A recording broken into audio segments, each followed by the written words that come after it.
Okay. Ayan nga. Bakit kasi naging ganito ka-dark yung pagka-purple niya? Hindi na siya purple ga, as in nag-violet na siya. So, dapat parang purple lang talaga or lighter na shade. Pero ngayon ko ba bakit? So, kailangan nating ulitin.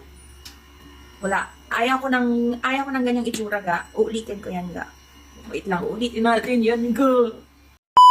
So, yung pick-up time nitong cake natin, ga, is after lunch, ang sabi ni client. So, nag-expect ako, ga, around 1 to 2 p.m. And before 12 noon, ga, is tapos ko na tong cake. And nasabi ko, kakain ako ng lunch and i-chat ko si client if papunta na yung magpipick up, saka ko na siya babalutin. Take note, ga, nung natapos ko tong cake na to is hindi pa talaga ganito ka-dark yung color niya. So, mga 1 hour din ako, ga, nagpahinga and around 1 p.m. na nga to, ga. Nung bumalik ako sa cake area ko and boom, ayun na nga.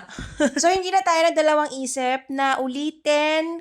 Kasi nga, ga, sobrang layo ng color. Diyos ko, Lord. So, buti na lang, ga, in 15 minutes time, natapos na natin siya na parang wala lang siyang pinagdaanan. Ganon. So, siguro, ga, kung hindi tayo nag-risk na ulitin, kahit na medyo alanganin na sa oras, ga, ay siguradong tataas ang kilay ni client kapag ganong kulay gayon na-receive niyang cake. Ano po? Pangamuya pakabakod pa dayon. Thank you so much for watching.